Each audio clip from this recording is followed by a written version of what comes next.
Good morning. Buenos dias. And welcome to the First Unitarian Universalist Church of San Antonio. Our weekly worship is where we connect, share information, and inspiration. Can you all hear me okay? It seems pretty loud. Okay. My name is Emilia Westney. I have been a Unitarian Universalist for about 40 years and a member of this church since 2020. Since I've joined, I've been involved in several activities here. I've been a member of the Committee on Shared Ministry. I currently chair the Board of Trustees for our Trust Fund of Endowments. I sometimes can be seen talking with the book group, and I'm often up here singing, making music with the choir. Woohoo! All right. We invite those of you who are visiting to rise so that we can see you and greet you. Do we have any visitors today? Oh, come on. All right. Okay.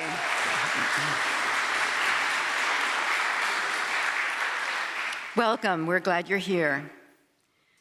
Our faith is all-inclusive, and all means all. We strive to enact a universal love that binds us in mutual care and affection, especially in our work for justice, for our planet, and all its people. We recognize that our part of the planet is located in the traditional homeland of the Cualtecan people, the Yanaguana, and we affirm that their descendants have the right to protect the sacred heritage sites of their cemeteries. As we strive to be a community of justice, may we continue to find ways to make reparations. If you're interested in becoming a member of this community, please ask any member or staff. Any of us can help you join the community. We have a membership book that you sign, and we also ask you to make an annual contribution to help fund the ministry. If you are new to us or visiting for the first time today, we welcome you to fill out a yellow visitor's card, which should be somewhere in the back of your pew. We'd like to get to know you and to follow up with you. Wherever you are on your life journey, we hope you will find your place with us. In case you're wondering, we have set aside some pews in the rows of the last end of the sanctuary here for anyone who needs to sit quickly, to come in quickly. Thank you. Now I invite you to greet your neighbors and extend a warm welcome to one another. Just kidding.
Too much fun.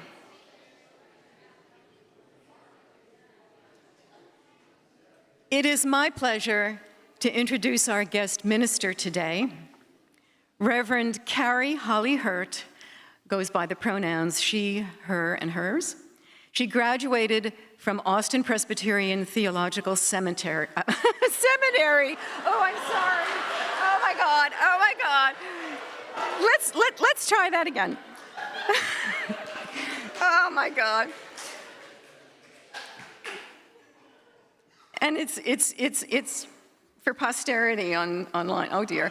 She graduated from Austin Presbyterian Theological Seminary in May of 2024 with a Master of Divinity, and then was granted preliminary fellowship by the Ministerial Fellowship Committee. During her seminary years, she completed her clinical pastoral education at Del Seton in Austin and was the intern minister for Live Oak Unitarian Universalist Church in Cedar Park. As the saying goes, she was not raised a UU, but she got here as soon as she could.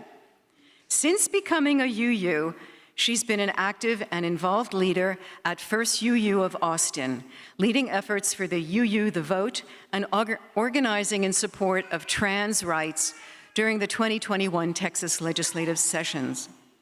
She continued her advocacy work as an intern with Live Oak, advocating for the LGBTQIA+ community during the 2023 Texas legislative session. She will continue to work for a more just and more loving world.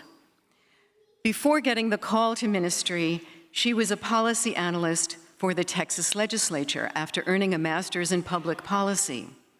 She brings her experience working with the legislature and her passion for change to her ministry.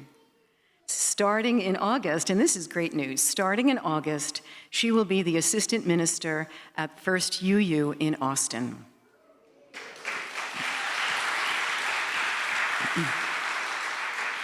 Please welcome Reverend Carrie Holley-Hurt.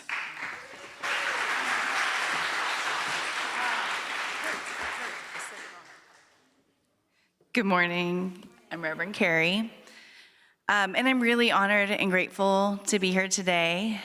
I know that there is joy, and I also want to acknowledge, as the poet Mary Oliver said, that it's a serious thing to be alive on this fresh morning in this broken world.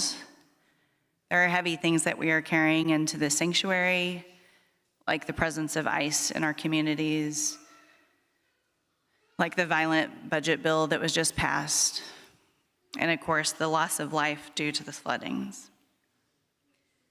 I know that I'm coming with both joy, but also heaviness from all that grief.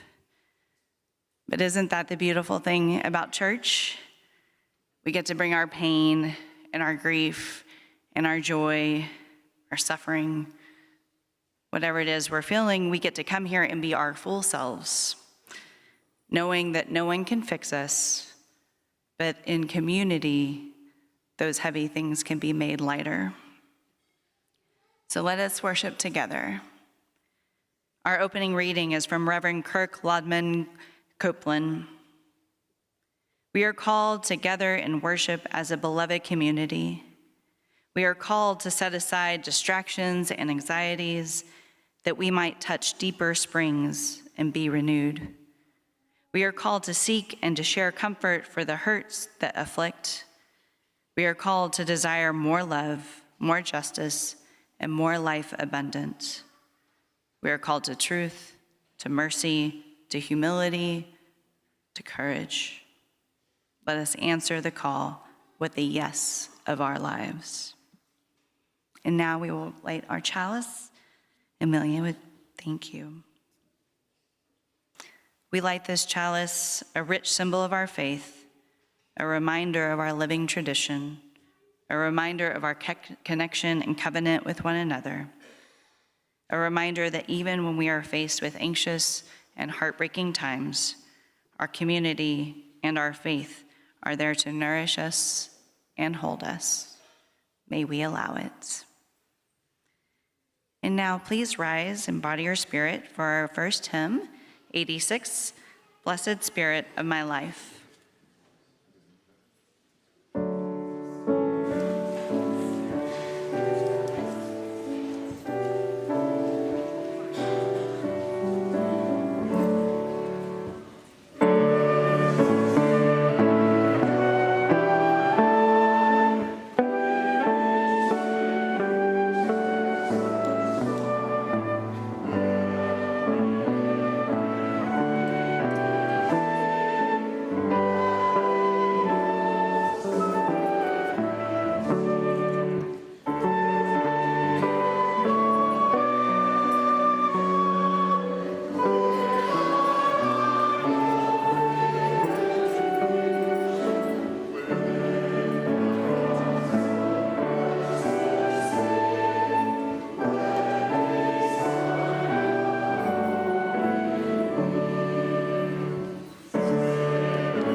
We are called as Unitarian Universalists to build the beloved community where all are welcome as blessings. Let's recite our covenant that articulates our promises and binds us together. Please read together. Love is the doctrine of this church. The quest of truth is its sacrament, and service is its prayer. To dwell together in peace, to seek knowledge in freedom, to serve humanity in fellowship, to the end that all souls shall grow into harmony with the divine. Thus do we covenant with each other. El amor es la doctrina de esta iglesia. Su sacramento es la búsqueda de la verdad. Y su oración es el servicio. Convivir en paz, buscar sabiduría en libertad, dar a la humanidad nuestro servicio fraternal, para que todas las almas crezcan en armonía con la divinidad. Así pactamos el uno con el otro. And now the UU Honest Sirens are about to perform My Feet Are Tired by Emma's Revolution. This song is based on a quote by Rosa Parks, and I think it's so beautiful because it speaks to the reality and the joy of working for liberation. May we be inspired.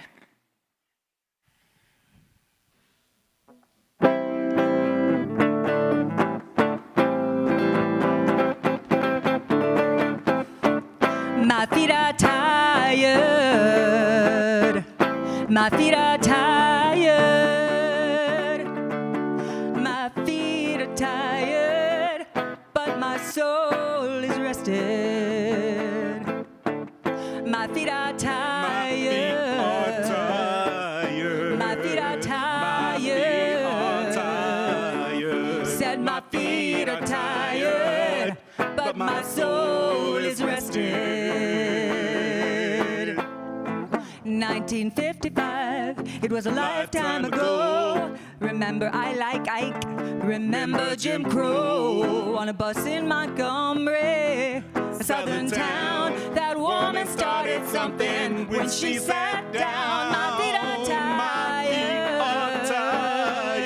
My feet are tired. Said made her tired, but my soul is rested.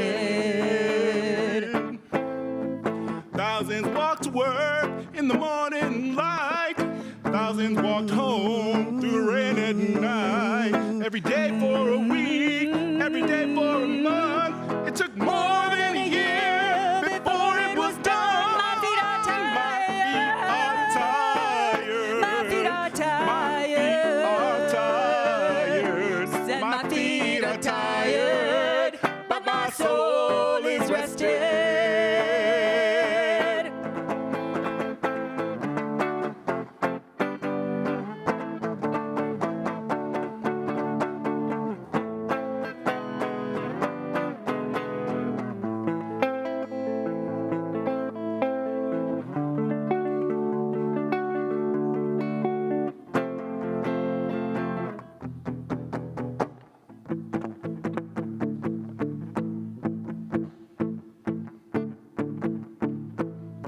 If you had been there, you would have heard people say, I always thought my kids would see a better day. A better day. Lately, I must say, I've changed my mind. I want to see freedom in my time. My feet are tired. My feet are tired. My feet are tired. Said my feet are tired, but my soul is rested. My feet are tired, but my soul is rested.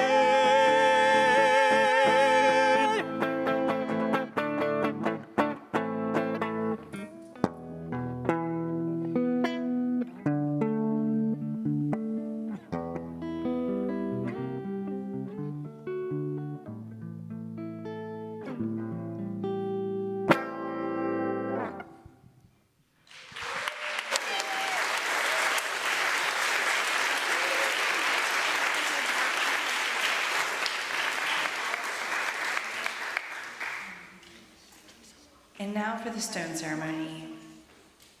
We carry so much, our heartache and our heartbreak, anxiety, fears, grief.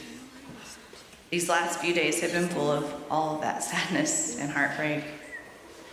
But even in the midst of heartbreak, we carry hope for and visions of a more beautiful world.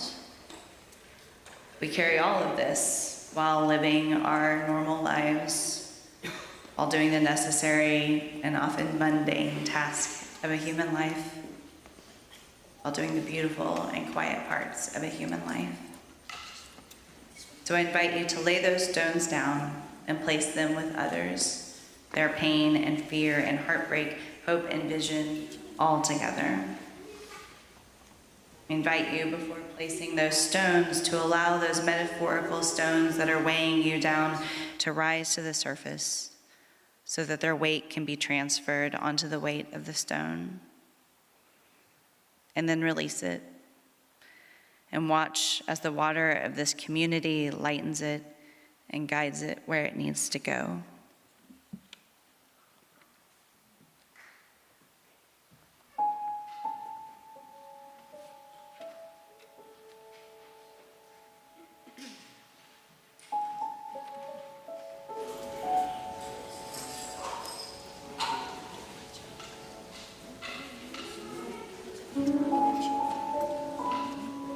He wants to be left.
And now for the Community Book of Life. Today's flowers are from Bradley Thigpen. They're beautiful. Yes. This person writes, thankful that our UU family continues to have a strong presence at local protests. Many thanks to all who have participated. We're keeping all the loved ones of the dead and missing from the Hill Country flooding in our heart. My young family member came out this week. May it go well as they continue to tell family members. Amen. Our hearts are aching for the families who lost loved ones on the July 4th floods. Congratulations to Jennifer Calwright for passing a milestone in her work towards her PhD.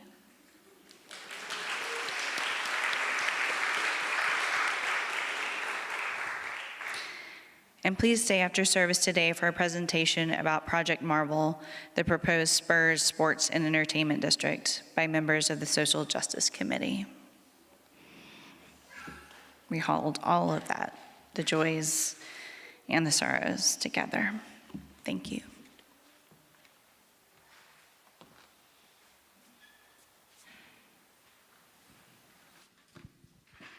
All right. Morning. If all the young or young at heart could come up front, please. Or if you're just looking for a better view, perhaps.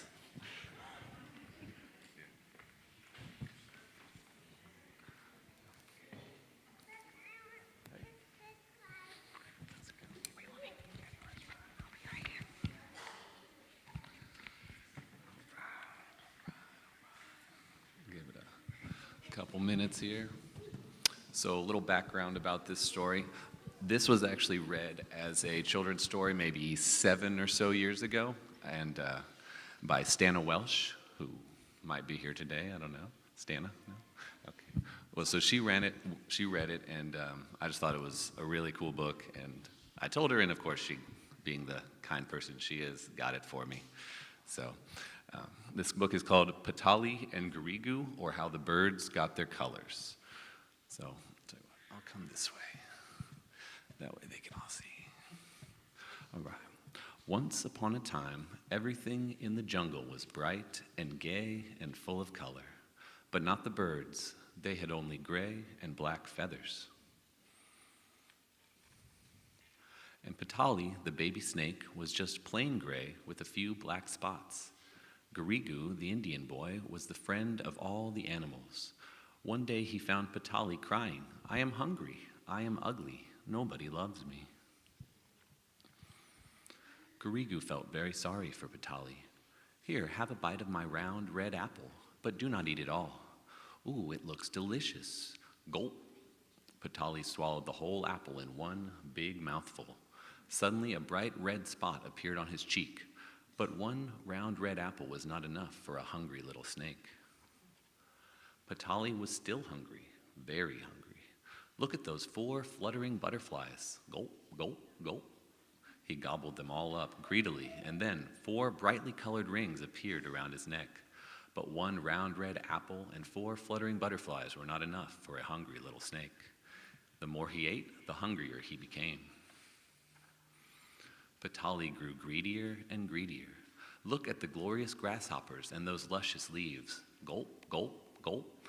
The little snake snapped them up swiftly. "Look at those funny fish. Gulp, gulp, gulp." Petali swallowed them all. Oh, how delicious that was. 1 round red apple, 2 glorious grasshoppers, 3 luscious leaves, 4 fluttering butterflies, and 5 funny fish. Petali yawned, curled up happily, and went to sleep. Next morning, Petali caught sight of his reflection in a puddle. Oh, what a beautiful snake. He was no longer gray with a few black spots. His skin had changed into the bright colors of everything that he had gobbled up. Petali slithered round and round the puddle, and he could not stop admiring himself. And then he had an idea. He would arrange his meals by colors: breakfast yellow, lunch red, and dinner would be blue and green. And he grew bigger and bigger and bigger. And more colorful, until he became so conceited that he thought of nobody but himself. But the birds were sad and hungry. Petali had stolen all the colors from the jungle. Petali has taken all our food. We have nothing left to eat. We want to be colorful too. So Gurigoo went to see Petali, the little snake who had turned into a great big serpent. Look what you have done to the jungle, Petali. Since I gave you my round red apple, now the jungle is bare and all the birds are sad and hungry. Petali, you have gobbled everything up. Petali was ashamed. He crept out of his beautiful colored skin. Give it to the birds, Gurigoo. I will never be greedy and conceited again. The birds could not believe their eyes. They had never before had anything as beautiful and brightly colored as Petali's skin. Happily, they divided it up. And then, as the birds dressed up, their feathers magically turned into all the colors of the snakeskin. Happily, they flew to a puddle to look at themselves. Then they all went to thank Petali for his wonderful present, and they gave a party for Petali and Gurigoo. And that is how the birds got their colors. Thank you. So now we will go ahead and sing the children out.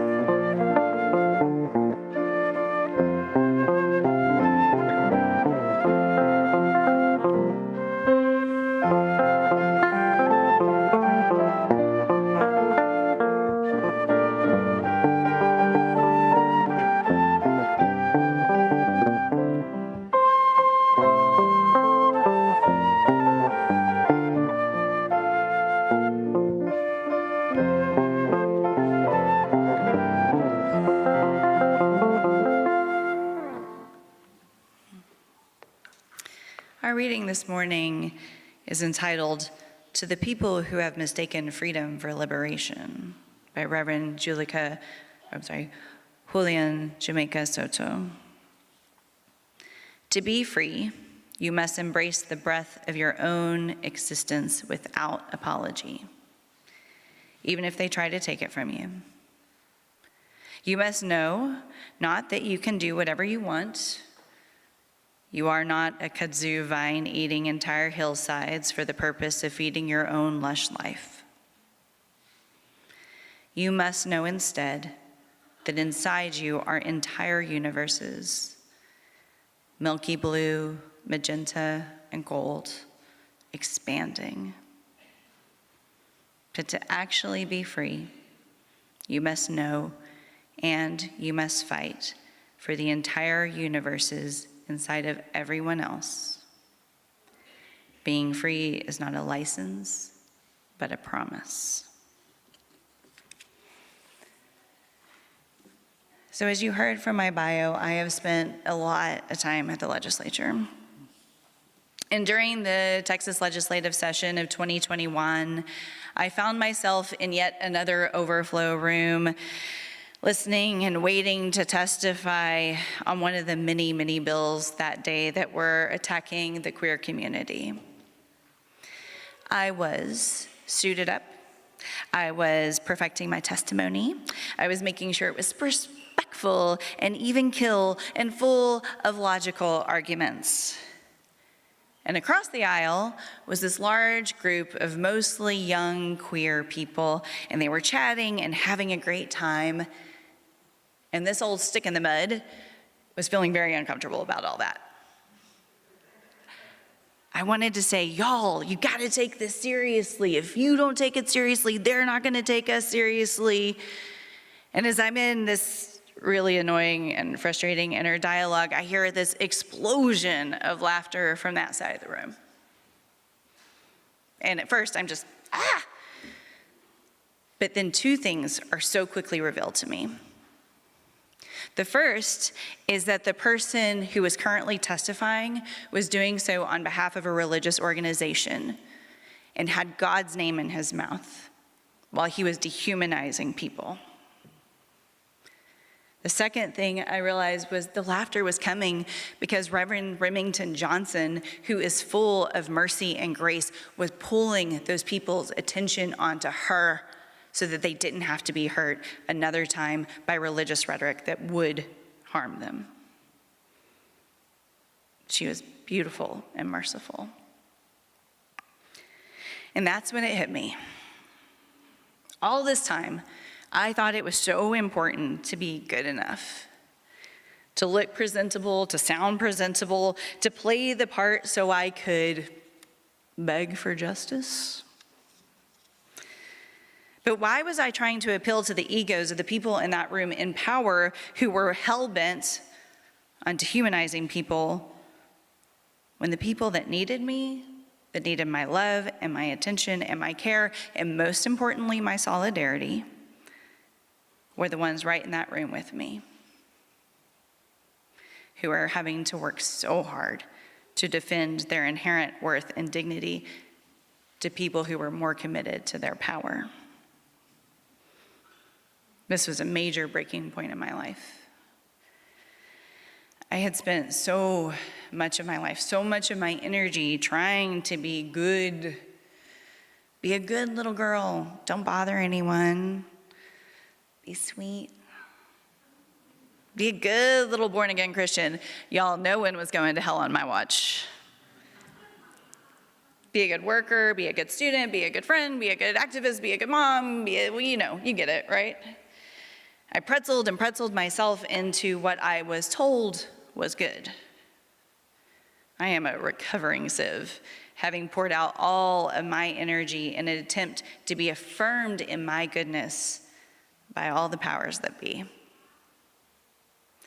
And I don't think I'm the only one, because systems of supremacy, like white supremacy, heteropatriarchy, spend a lot of energy trying to rob us and others of our humanity. And it does it by wielding good like a weapon. Even those of us who carry privilege in the supremacist systems know that we are not free. If you don't believe me, if you're a cis man, go out wearing a dress tomorrow. I guarantee you your male privilege will drop just like that. Privilege and freedom, they are not the same. And so the system does its best to keep us pretzeling, to keep us in bounds of good. And this pretzeling takes us right out of our humanity. I can only conclude that's because true liberation starts with the liberation of self. Because there is so much liberation in seeing the humanity in ourselves, to really embrace who we are, our whole and messy existence, to allow ourselves to be colored outside of the lines that supremacy creates. When we honor our humanity in ourselves, we can then honor the humanity in others. It's so much harder to other people. It's so much harder to demonize people when we are truly working to see their full humanity. We can stop judging them against impossible and dehumanizing standards and start allowing grace and mercy and compassion to come into our relationships. Being good by squeezing ourselves into acceptable boxes of supremacy thinking is incompatible with liberation because it is incompatible with our humanity. Being good is a fixed position. You attain it, and then you gotta stay there, which means growth is totally out of the question because you're using all of your energy just to stay in bounds of this good. And often that means you gotta take a defensive posture.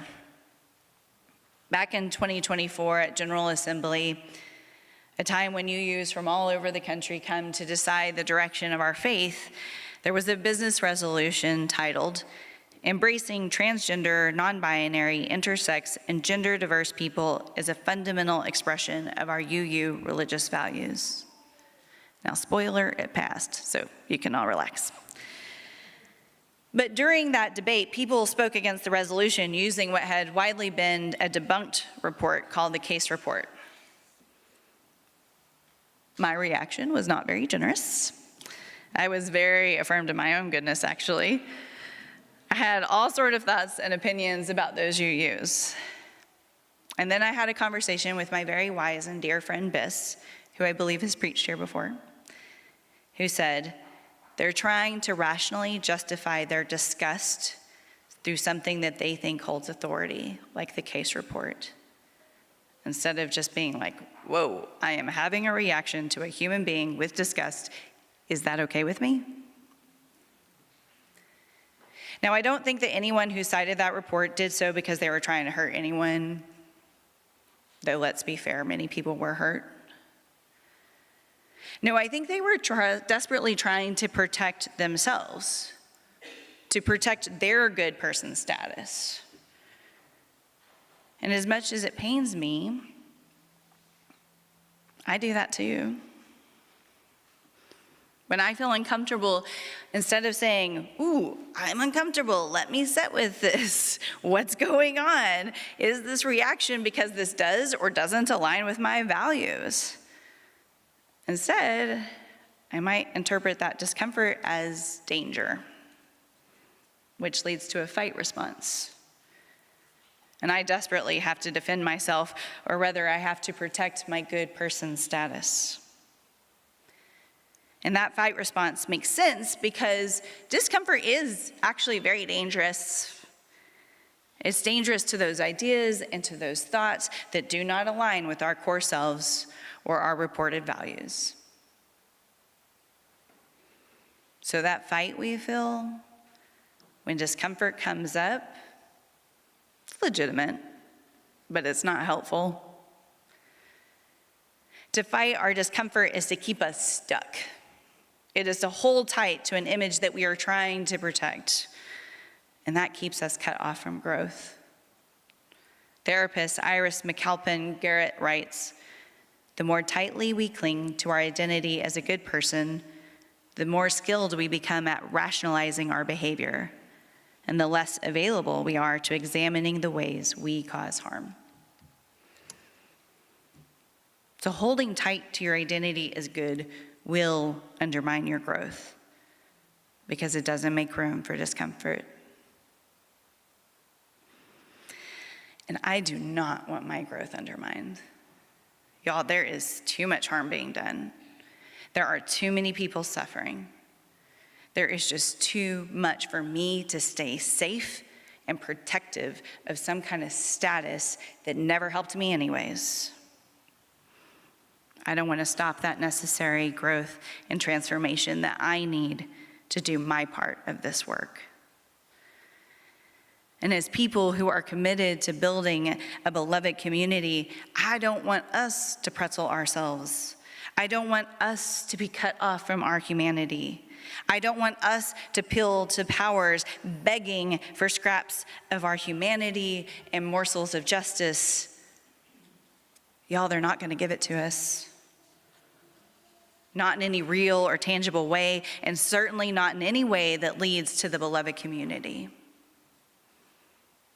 I want more. I want a bigger life. I want a more connected life. I want a more beautiful world for everyone, and good doesn't allow that. Being good requires a level of control. And looking back, I can see all the ways I tried to control every situation so that people could perceive me the way I thought they needed to perceive me. That is just exhausting. If you want to work for equity and inclusion but haven't liberated ourselves from good, we can get stuck on learning the rules for the rules' sake. Like learning about racist and sexist and ableist language and moving it out of our vocabulary, but just stopping there. Writer Zadie Smith said, "I'm always happy when people use the right words around me and others. But y'all listen, nothing compares to decent wages, decent housing, healthcare, and human rights."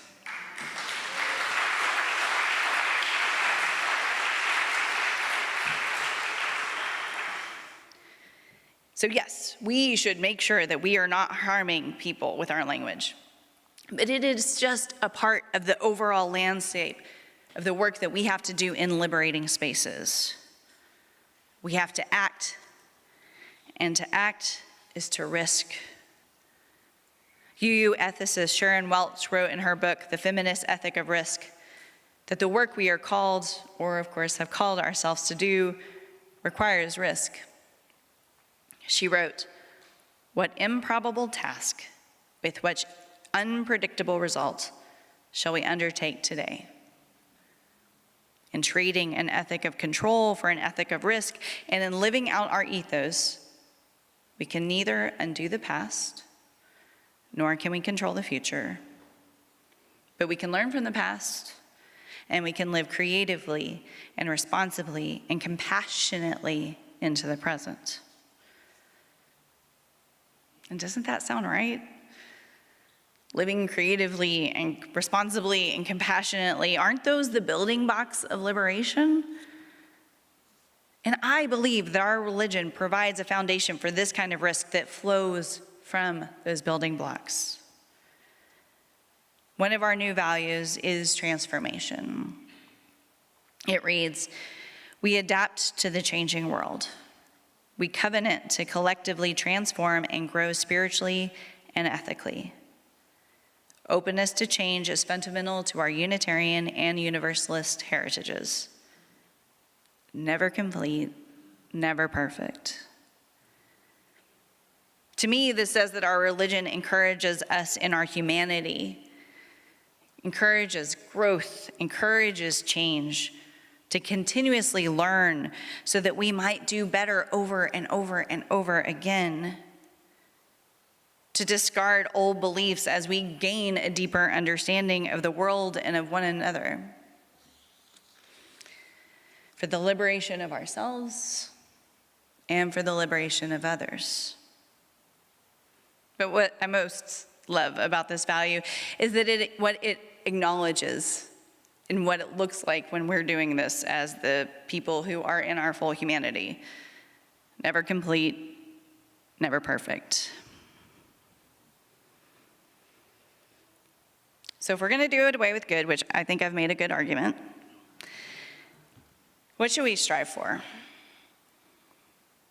We strive to be in our humanity, to embrace the whole messiness that is being human, and to do so creative and responsively and compassionately, remembering that we are not kudzu. We stop striving to pretzel ourselves into some ideal that was written by supremacy culture to keep us small and to keep us manageable. I do not want to be small, and I certainly do not want to be manageable by dehumanizing systems like white supremacy and patriarchy. Do you? Amen.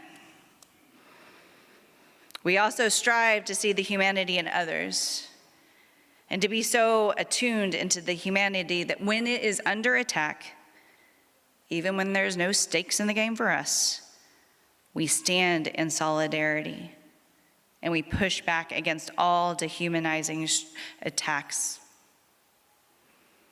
because we remember that we are beholden to one another and not systems of supremacy. And like Bishop Buddy, we speak truth to the systems over and over and over again, as many times as it takes. And we make sure we get good at repair. We learn to come back when we have caused harm and ask for real forgiveness, to bring about real repair. Not in defense of our behavior, not because we're trying to make sure that everyone sees us the way we want everyone to see us, but out of true concern for the pain that we've caused. We strive to hold our values close while allowing for growth, allowing for the evolution of thought and opinion as we move throughout this life. And in this, we are striving to be like our living tradition, constantly changing, constantly evolving, growing through risk, through relationship, through repair. And this will be imperative in the times that we are facing and the times to come. Louis Fisher, a Universalist theologian around a century ago, when asked, Universalists are often asked to tell where they stand. He said, "The only true answer to give to this question is that we do not stand at all. We move. We do not stand still, nor do we defend any movable position. We grow as all living things must forever do." So let us do away with good, with the static ideal given to us by supremacist culture, and move toward growth, to move towards each other. Let us hold on to our humanity. Let's normalize learning from our discomfort. Let us be with and for one another relentlessly in solidarity. And let's get comfortable with never complete and never perfect, because we are no longer begging for scraps of justice. We are demanding liberation. May it always be so.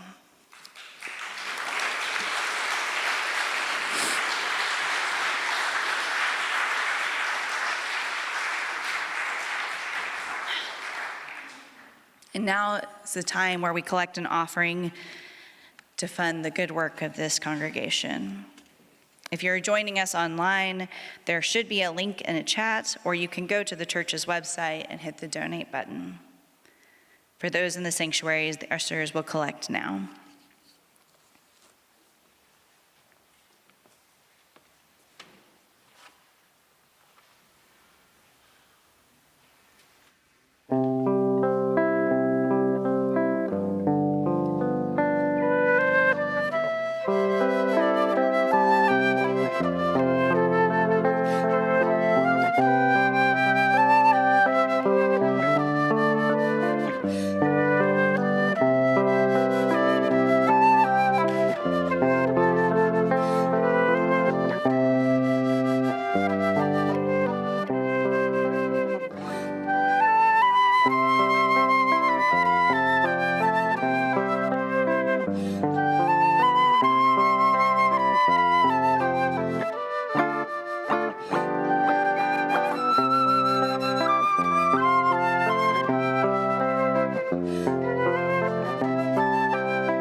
This offering was given in love and is accepted with deep gratitude. May it bless so many people. Thank you. And now will you rise and body your spirit for our closing hymn, 1017, Building a New Way.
As you leave this sacred time, as your lives go back to the normal routine, may the warmth that was kindled remain. May you know that you are held in love, and may love lead you. Go in love.